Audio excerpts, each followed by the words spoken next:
안녕하세요. 듀목입니다. 제가 대체육류에 대한 조사나 그리고 영상을 만들고 그리고 저도 일부 조금 투자를 해보면서 축산업이라는 게 전체 인류가 소비하는 이 소고기에 대해서 충당을 하기 위해서 이제 소를 키우는 양이 계속해서 늘어가고 그러다 보면은 소에서 나오는 이 환경오염에 관련된 요인들이 굉장히 좀 커서 이 소를 소비하지 않는 것만으로도 어느 정도는 환경오염을 막는 데 일조할 수 있겠구나라고 완벽히 소비하지는 않아도 조금이라도 줄이는 것만으로도 도움이 될 것이다라고 해서 조금씩 이제 소고기 소비를 줄이는 일을 하고 있었는데요. 이게 참 사람이 잠깐 방심하면은 이거 소지라고 하게 되는 게 있더라고요. 그러니까 지난주 같은 경우에는 제가 저희 팀원들이랑 같이 회식할 일이 있어가지고 제가 아무렇지 않게 직장 생활할 때부터 회식하면은 가끔 가던 곳에 이제 대창을 팔던 곳인데 아무렇지 않게 이제 가가지고 자리 잡고 먹으려고 하면서 메뉴를 딱 보니까 이게 소고기 부위였던 거죠. 그런 것처럼 물론 제가 줄이는 거지 완벽하게 막 안 먹는다 이렇게 하면은 너무 부담스러워서 안 하게 될까봐 어느 정도 현실적인 타협은 하고 있지만 갑자기 이게 방심하다가 튀어나오니까 조금 이렇게 하게 되더라고요. 그래서 조금만 더 신경 써봐야지 하게 되는 일이 지난주에도 있었습니다. 이거랑 비슷했던 게 이제 소를 조금 소비를 줄여 나가야지라고 하게 되면서 맞닥뜨린 맞다 이것도 소의 부위로 만든 거였지라고 하게 된 게 뭐였냐면 곰탕인데요. 제가 세상에서 제일 좋아하는 음식이 곰탕이었거든요.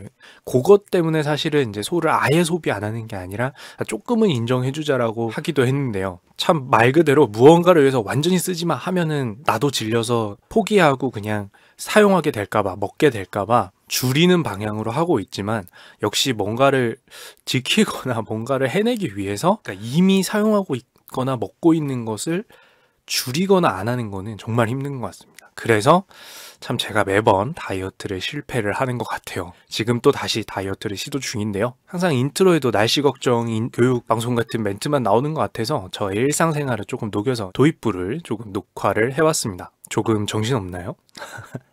그럼 10월 3주차 이슈 하이라이트 이야기를 출발해 보도록 하겠습니다. 이번 주에 준비한 세 가지 이야기 중에 첫 번째는 브렉시트 이야기가 오랜만에 등장을 했는데요. 이번에는 조금 합의되는 방향으로 가나? 라고 이야기가 나와서 여기서 합의됐는데 어떤 영향이 경제금융에 미칠 것이라고 예상돼서 어떤 반응이 있었는지 알아보게 될 거고요. 그리고 두 번째로는 이제 지난주 10월 2주차에 다뤘던 크루드족 이야기와 거기서의 미국이 이들에 대해서 어떻게 배신하고 토사구팽을 했는지 이야기를 다뤘는데 그 이후 이야기를 이번 주에 추가적으로 두 번째 이슈에서 다뤄보도록 할 겁니다. 그리고 마지막으로 이번에 잠시 이슈가 됐었는데 알아두면 기술과 발전에서 자유와 통제가 어떤 의미를 갖는지를 같이 알 수도 있고 다크웹이라는 단어도 이참에 알아보고 갈 수가 있어서 세 번째 이야기를 가져와 봤습니다. 자, 그러면 첫 번째 이야기 바로 출발을 해보도록 할게요. 브렉시트 합의되나인데요. 브렉시트 이야기 기억을 하시나요? 기본적인 브렉시트에 대한 이야기를 보시려면 오른쪽 위에서 제 링크를 클릭해서 영상을 봐주시면 되고요. 쉽게 말해서 브렉시트가 계속해서 문제가 되는 것은 영국이 유럽연합에서 나가는 엑시트 하는 것인데 나갈 때 그동안 영국이 유럽연합으로서 계약한 내용들을 전부 새롭게 쓰거나 고치거나 해야 됩니다. 그래야 기업들도 갑작스럽게 변화하는 이런 국가 환경에 충격받지 않고 바뀐 계약 내용에 따라서 영국이랑 거래를 하든 아니면 영국 기업이 해외랑 거래를 하든 하겠죠. 그런데 이걸 어떻게 할지 즉 결정하지 않고 나가는 것이 바로 노딜 브렉시트이고 이렇게 되면 앞으로 영국과의 거래 또는 영국이 해외와의 거래가 크게 변할 것이기 때문에 왜냐면은 우리 원래 너희가 유럽연합이니까 이런 세금 또 이런 비용으로 하고 있었던 거야 라고 했는데 앞으로 영국이 유럽연합이 아니게 되면 그러면 유럽연합 말고 영국이랑은 어떻게 해야 되는 건데 얼마에 해야 되는 건데 라는 게 하나도 정해져 있지 않는 거기 때문에 충격이 어마어마할 것으로 보고 있는 거였습니다. 그게 바로 노딜 브렉시트라는 거죠. 노딜. 그런데 지난 10월 17일에 영국과 유럽연합 EU 간에 브렉시트 합의가 있었는데요. 영국의 총리와 유럽연합의 집행위원장이 영국과 유럽연합이 새로운 합의에 도달했다라고 밝혔습니다. 그동안은 도저히 서로 대화도 안 통하고 영국 내부에서도 어떻게 할 거냐 하고 다투기만 하는 등 합의의 합자도 제대로 진행되는 모습이 보이지 않아서 다들 걱정도 하고 굉장히 지루해했었는데요. 이번에는 합의가 공정하고 균형이 잡 잡혀 있다고 밝히기까지 하면서 인터뷰에서 다들 조금이나마 희망을 보고 있는 상황입니다. 물론 이 브렉시트 합의 같은 경우에는 아직 절차가 많이 남아있는 겁니다. 이제 초안이 잡혔다 수준인 거죠. 1차적인 수준인 거예요. 예를 들어서 27일 날 합의가 있었다라고는 했지만 곧장 19일에 있을 영국 의회에서 브렉시트 합의에 원래 반대하고 있었던 북아일랜드 민주연합당이 합의안을 지지하는 입장을 바꿔주지 않는 경우에는 이 합의가 다시 불발이 날 수도 있는 상황이었습니다. 그래서 17일 날 합의 얘기가 나오고 나서부터도 19일 날 충분히 그것이 뒤집히고 안 될 수 있는 불안한 상황이었지만 그동안 얼마나 브렉시트에 대한 합의에 기대가 없었으면 이 합의라는 얘기가 나오자 경제계에 영향을 미치기도 했는데요. 영국과 유럽연합 간의 이제 노딜 브렉시트가 아니라 이제 딜을 한 브렉시트가 될 가능성이 보이니까 야, 이거 긍정적인 모습이다라고 생각을 하게 되고 금융시장에서는 영국의 돈인 파운드화와 유럽연합의 돈인 유로화의 값어치가 각각 올라가는 모습을 보였습니다. 0.5% 정도 동반 상승을 한 거죠. 즉 영국과 유럽연합의 국가의 가치가 그 국가의 가치가 올라갈 것이기 때문에 그 국가의 화폐 가치도 보다 긍정적이다라고 생각했다라고 볼 수가 있고요. 여기서 이제 0.5%라고 하면 이거 너무 작게 움직인 거 아니야? 라고 생각할 수가 있는데 이 외환 시장, 즉 외국 돈들을 교환하는 시장, 외환 시장에서는 이 정도도 작은 것이 아닌 게 예를 들어서 한국의 달러에 대한 환율인 원달러 환율도 많이 움직여봐야 1190원에서 1180원으로 1% 움직이는 것도 작지 않은 움직임인 것을 생각해보면 0.5%가 두 곳이 동시에 변한 것은 작다고는 볼 수가 없다 정도로 생각하시면 됩니다. 물론 엄청 크지는 않을 수도 있지만요. 자, 그리고 여기서 우리나라 입장에서 환율 얘기가 나온 김에 만약 브렉시트가 조금이라도 안정된 방향으로 해결될 기미가 보인다면 우리나라에도 나쁜 것은 아닐 것이다 라고 사람들이 해석했다는 걸 알 수 있는 게 세계가 안정화되는 방향 쪽으로 사람들이 이해할 수 있기 때문에 브렉시트가 합의가 될 것으로 보이면서 한국에서도 아무래도 원달러 환율이 여기서 말한 것처럼 현재 약 1190원 수준이었던 것이 1180원 수준으로 내려가지 않겠느냐라고 했는데 이게 무슨 뜻이죠? 우리가 1달러 살 때 1190원 필요하던 게 1180원 필요해진다. 즉 치솟던 달러의 값어치가 조금 안정되는 방향으로 간다. 세계가 어느 정도 안정되는 방향으로 간다라고 보는 시각들이 많아진 것입니다. 여기서 중요한 것은 브렉시트가 합의가 된다 안 된다도 물론 중요한 얘기지만 17일에 이 이후에 합의가 진행되다가 다시 불발이 되든 아니면 합의가 정상적으로 계속해서 진행이 되든 이런 결정들이 세계 시장에 어떤 방향으로 영향을 줄 것인지 여기서 얘기한 바대로면 브렉시트가 합의가 잘 되면 안정적인 방향으로 금융시장이 반응을 할 테고 브렉시트가 제대로 합의가 되지 않거나 결렬이 되면 전 세계 금융시장은 불안정한 방향으로 반응을 하겠구나라는 사실을 알 수 있다고 생각하고 이제 뉴스를 보면 더 재밌게 볼 수가 있을 것 같습니다. 그리고 두 번째 이야기로 넘어가 보도록 하겠습니다. 쿠르드족 토사구팽 그 이후인데요. 아무래도 이어지는 이야기이기 때문에 지난주 쿠르드족 이야기를 통해서 이제 시발점이 된 부분들부터 이해해 주시면 쉽게 들으실 수가 있고요. 지난주 이슈 하이라이트는 화면상 오른쪽 위에 클릭을 통해서 영상에서 이제 두 번째 이슈부터 봐주시면 될 것 같습니다. 자, 그 이후 미국이 쿠르드족과 실컷 IS 소탕작전을 벌여놓고 터키가 쿠르드족을 공격해올 수 있는 상황에서 미군이 철수를 준비하게 되면서 미국 트럼프 대통령이 욕을 먹는 상황이었습니다. 그리고 터키는 실제로 바로 쿠르드족에 대해서 공격을 시작을 했죠. 다만 국제적으로 워낙 질타를 받고 문제가 되면서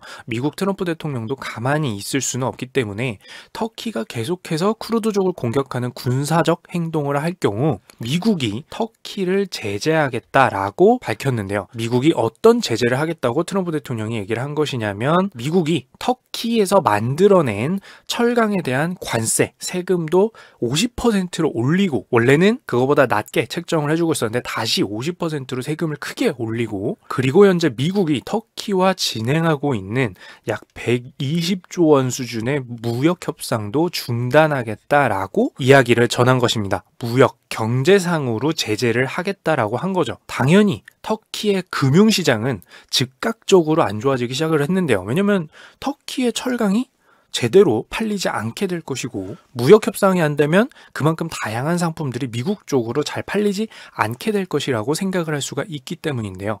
그래서 터키의 화폐인 리라화 같은 경우 전날보다 0.59% 정도 가치가 떨어졌고요. 터키의 대표적인 주가 지수인 보르사 이스탄불 100 지수 같은 경우에는 미국이 터키 경제를 제재하겠다고 알린 이 날만 마이너스 5.1%를 기록을 했습니다. 하지만 이 미국의 터키에 대한 제재 같은 경우에는 국제사회에서 반응이 회의적이었는데요. 무슨 뜻이냐면 저건 별로 탁월한 선택이 아닌데 라고 생각을 했다는 거죠. 왜냐하면 경제, 무역 제재는 어디까지나 돈과 관련된 제재일 뿐이라는 거죠. 그리고 게다가 실제로 시행되는데도 시간이 걸리고 그 제재가 터키에 실질적인 타격을 주기까지는 더욱 시간이 걸리는 것인데요. 터키가 쿠르드족을 직접 공격하고 있는 상황이기 때문에 하루하루 쿠르드족이 공격받고 사상자가 나오는 것은 이런 경제, 무역 제재로는 막을 수 없다는 점 때문이었습니다. 이거 발표하는 시간에도 공격이 진행되고 있었겠죠. 그래서 제재는 제재일 뿐 미군이 철수하고 돕지 않는다는 사실에 대해서 변화를 준 것은 아니기 때문에 국제사회에서 경제 제재는 그닥 효과가 없는 일이다 라고 한 것뿐만 아니라 미국 국내에서도 그렇게 효과 있는 조치는 아닌 것 같다라는 이야기가 나왔습니다. 상황이 이렇다 보니 실제로 민족의 목숨에 피해를 보고 있는 쿠르드족은 당하고만 있을 수는 없었는데요. 적의 적은 아군이라는 얘기가 있죠. 터키와 가까이에 있으면서 쿠르드족이 일부 몸담고 있는 또 다른 국가 시리아에게 도움을 요청하게 됩니다. 시리아 입장에서도 인근의 국가가 무기를 발사하는 등 군사적 행동을 하고 있으니 두고 볼 수는 없다는 명분이 있어서 시리아군과 쿠르드족은 손을 잡게 되는데요. 문제는 이렇게 되면 중동에서 항상 석유를 두고 싸움이 나던 이란, 이라크뿐만 아니라 이제 터키와 시리아까지 그리고 쿠르드족까지 실제로 총성이 오가는 전쟁이 치러질 수 있기 때문에 터키 대 시리아까지 전쟁의 확산, 즉 확전될 수 있는 가능성이 생겼습니다. 자, 그래서 트럼프 대통령도 터키의 대통령을 향해서 군사적 행동을 멈출 것을 계속 이야기하기는 했습니다. 결국 시리아 북동부 쿠르드족을 대상으로 군사작전을 계속해온 터키가 지난 10월 17일에 현지 시간으로 이른바 안전지대에서 쿠르드 민병대가 철수할 수 있도록 5일간 공격을 중단하기로 미국과 합의하게 됐는데요. 방금 얘기한 것처럼 터키의 휴전 조건은 터키와 국경이 접한 시리아 북동부에 있는 약 폭 32km 정도의 지역에서 쿠르드족이 물러나기만 하면 우리가 공격을 더 이상 하지 않겠다라고 한 것입니다. 물론 위험이 끝난 것은 아닙니다. 말 그대로 쿠르드 민병대가 완전히 철수하면 터키의 군사작전도 종료되겠지만 쿠르드족이 이 요구를 받아들일지는 확실치 않아서 이런 총성이 오가는 갈등이 재점화할 가능성은 충분히 있다라고 볼 수가 있게 되는 거고요. 또한 미국 대통령에 대한 비판도 끝나진 않습니다. 사실상 터키는 쿠르드 민병대가 원하는 곳에서 나가주기만 하면 어차피 공격해서 쫓아낼 것이었기 때문에 결과적으로 이 휴전을 통해서 쿠르드 민병대가 원하는 곳에서 나가면 본인들의 목표는 모두 달성할 수 있게 되는 겁니다. 반면에 쿠르드 같은 경우에는 미국 같은 경우에는 어떤 상황인 걸까요? 정리해보자면 쿠르드족은 미군과 함께 IS 소탕 작전에서 만여 명을 잃은 것뿐만 아니라 자신들의 자치국을 얻지도 못했고 땅도 얻지도 못했고 터키가 공격해올 수 있는 상황에서 미군이 철수를 강행하면서 터키가 자신들을 공격해 공격당했으면서 여기서 더 피해를 입지 않으려면 5일 내로 쿠르드 민병대가 위치하던 곳에서 철수해야만 하는 터키의 요구 조건을 모두 들어줘야만 하는 상황에 놓이게 된 것입니다. 어떠한 보상은커녕 배신과 토사구팽만 있었다라고 볼 수 있고 이 사이에서 터키는 원하는 것을 얻었는데 미국은 과연 무엇을 하고 있었던 것인가? 역할은 무엇인가? 라는 질문이 미국 본토 내에서도 나오고 있는 상황이 된 것이죠. 자, 여기까지 지난주 10월 2주차에 이어서 쿠르드족 이야기에 대해서 추가적으로 어떻게 진행됐는지 알아봤고요. 일단은 총성이 멈춘 상태다. 하지만 미국의 행보는 앞으로 그 어떠한 동맹도 동맹으로서 안심할 수 없는 상황을 만들고 있다. 그래서 미국 내부에서도 굉장한 불만이 터져나오고 있다 정도로 정리해 볼 수 있을 것 같습니다. 자, 이제 마지막 이야기인데요. 자유와 통제, 다크웹입니다. 다크웹은 인터넷의 지하 세계로 널리 알려져 있습니다. 우리가 잘 알고 있는 네이버나 다음, 구글 등의 검색 엔진에 의해서는 검색되지 않고 볼 수 없는 사이트가 운영되고 있는 곳이 바로 다크웹이라고 할 수가 있습니다. 최근의 뉴스 기사에서도 이 다크웹을 통해서 아동을 성적인 대상으로 하는 불법 컨텐츠를 사고 파는 것을 잡아내면서 많이 뉴스에 등장하게 됐는데요. 이곳이 대체 무엇이냐? 쉽게 말해서 특정한 프로그램을 통해서만 접근할 수 있는 웹사이트들이 모여 있는 곳이 바로 다크웹이라고 할 수가 있습니다. 자, 이걸 보다 잘 이해하기 위해서는 우리가 평소 사용하고 있는 일반적인 웹이라는 것을 알아보면 되는데요. 자, 보통의 인터넷은 내가 상대에게 접속할 때, 상대 홈페이지에 접속할 때 서로 정보를 교환해야지만 이용이 가능합니다. 정확히 내 이름을 알려주거나 하는 것은 아니고, 자, 나는 어디서 접속하는 어떤 기기야 라고 하면 중간에서 자, 너가 원하는 정보는 이런 거고 너는 누구고 어디서 접속하는 거구나.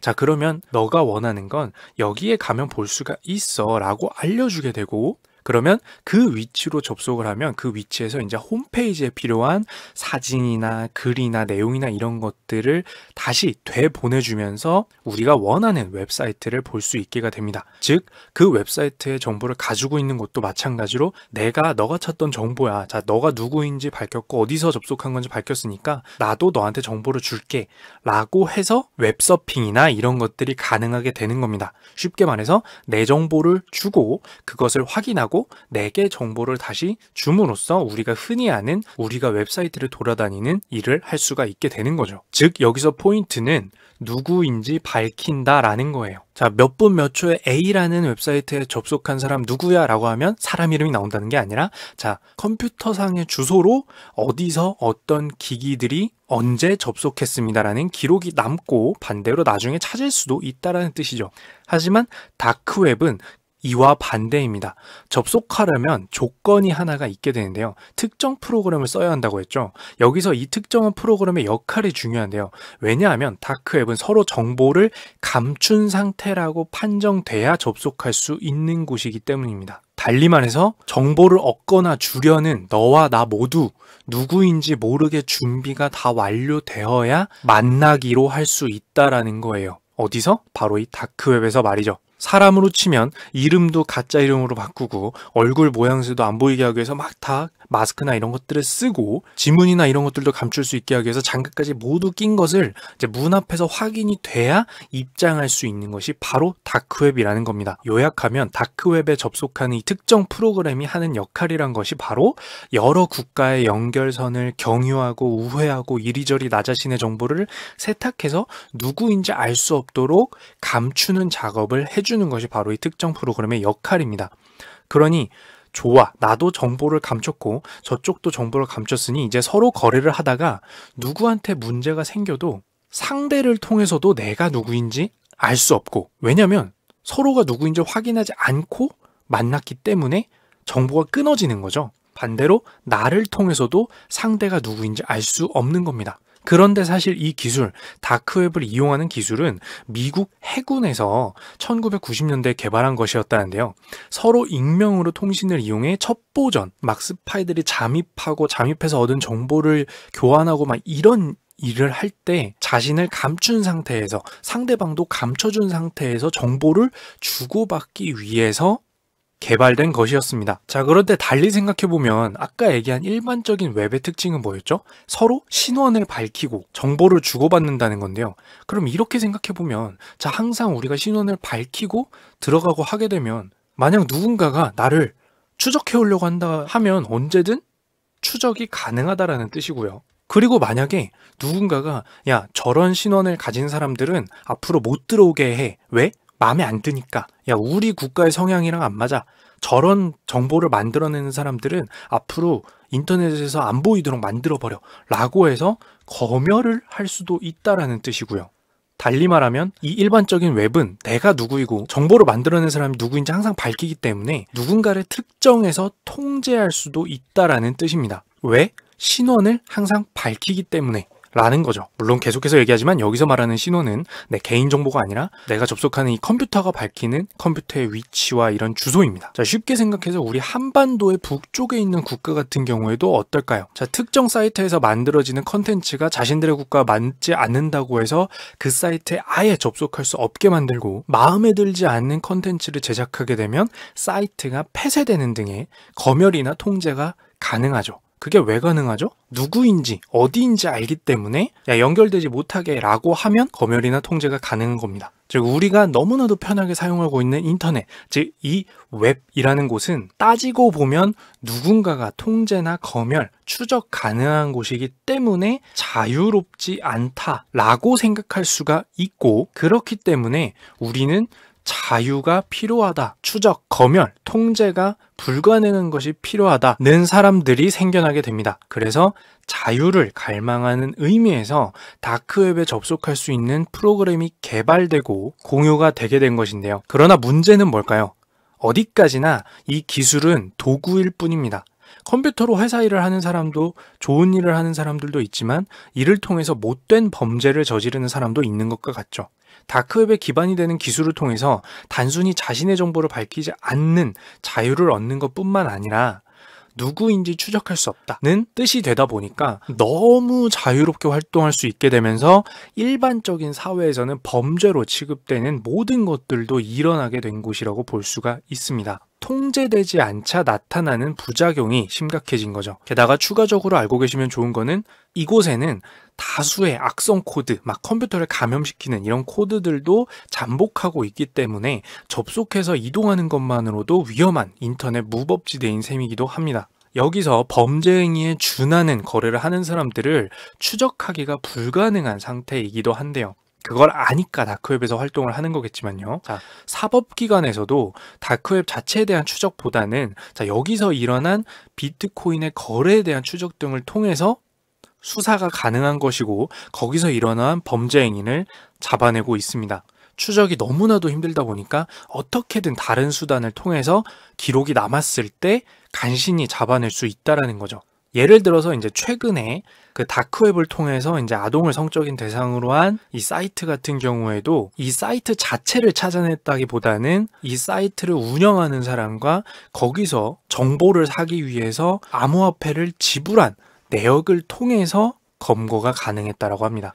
여기서 짚고 넘어가야 될 것은 뭘까요? 자, 이름은 다크웹이지만 이것은 어디까지나 기술, 통제로부터 벗어난 자유를 위해서, 통제에 반발하기 위해서 등장한 것이지만 그러다 보니까 오히려 너무 무질서해서 현재로서는 다크웹이 마치 범죄만 이루어지는 곳이라서 다크웹인 것처럼 여겨질 정도의 부작용이 극심한 곳이라고 볼 수가 있습니다. 자, 그런데 말이 나온 김에 통제에서 벗어나 자유를 찾다 보니 부작용이 있는 것, 어디서 많이 들어본 이야기 같지 않으신가요? 중앙화 시스템이 정보를 처리하고 거래를 중개하면서 얻은 권력을 분산하고 개인들에게 다시 돌려주기 위해서 등장한 분산화 시스템 얘기 기억하시나요? 블록체인, 그리고 그것을 기반으로 한 암호화폐, 즉 코인 얘기였습니다. 자, 앞에서도 코인 얘기가 잠깐 나왔는데요. 그래서 만약 개인정보, 거래를 감출 수 있도록 만드는 경우에는 중앙에서도 그것을 확인할 수 없는 암호화폐가 등장할 수도 있었죠. 기억나시나요? 안 나신다면 이제 오른쪽 위에 링크를 통해서 영상을 보실 수가 있는데요. 바로 다크코인입니다. 누가 누구와 얼마를 거래한 것인지 거래 정보가 남지 않는 블록체인을 통해 거래되는 암호화폐를 일컫는 말이었죠. 결국 돈을 추적하기 어려워지기 때문에 사용자가 나쁜 마음을 먹는다면 자금 세탁, 돈 세탁으로 사용할 수 있어서 문제될 여지가 많아 결국 국가와 국제기구의 제재를 받았다고 이슈를 다룬 적도 있었습니다. 자, 마치 이것과 같이 다크웹의 경우에는 관리와 통제로부터 벗어나 자유가 이야기되면서 등장한 것이 다크웹의 근간에, 뿌리에 있지만 문제는 다크웹도 기술이자 도구일 뿐이다 보니까 심각하게 악용하는 무리가 등장할 수도 있었다는 점입니다. 이런 점에서 보면 관리라는 것이 항상 나쁜 의미만 있는 것이 아니라 법과 시스템을 통해서 범죄라고 불리우는 악한 행위들을 막을 수도 있는 것인데요. 그리고 실제로 그런 역할이어야 하고요. 결과적으로 이 이슈를 통해서는 자, 항상 적절함을 찾는 어려움이 어디에다 있다는 것을 알 수 있는 것 같은데요. 무한정 중앙의 통제와 관리를 하도록 인정해주면 중앙의 권력이 너무 세져서 개개인들의 자유가 박탈당하고 통제당하고 검열당할 수 있다는 점이 문제일 수도 있는데, 반대로 과도하게 제재가 없이 자유만을 누리게 되면 그 자유가 자체가 나쁜 것은 아니지만 그 자유를 악용하는 사람들이 다른 사람들에게 심하게는 목숨까지 노리는 피해를 입힐 수 있다는 것을 알 수 있는 부분이기 때문입니다. 그러니 자유와 통제, 둘 중 어느 하나가 정의라기보다는 참 둘을 적절히 유지하도록 만드는 것이 필요한 부분이기도 한데요. 이게 정치, 문화적인 이야기가 아니라 어떤 기술이 등장했을 때 기존 시스템을 무조건 너무 통제된 시스템이다, 무조건 다 없애야 된다, 이렇게 말하기도 애매해지는 것이고, 그렇다고 또 너무 중앙에 맡겨놓고 그건 고의다 못해 썩어서 또 다른 뭔가 부패라든지 하는 문제가 일어날 수도 있는 정말 어려운, 좀 적절한 균형을 항상 찾도록 노력해야 되고, 한쪽만 바라보는 것은 위험할 수도 있다 라는 것을 알려주는 부분이었습니다. 자, 오늘도 신나게 달려봤는데요. 네, 오늘도 생각한 것보다 여러분들은 모르실 수 있지만 편집하지 않은 현재의 녹화 상태는 1시간을 가뿐히 넘어가고 있습니다. 자, 열심히 편집을 해서 또 올려보도록 할 거고요. 요즘 점점 꾸준히 또 봐주시고 댓글 달아주시는 분들이 워낙 좋게 말씀을 많이 해주셔서 힘이 나고 있는데요. 오늘도 마무리는 아프지 않으시길 바라면서 이상 여기까지 티묵이었습니다.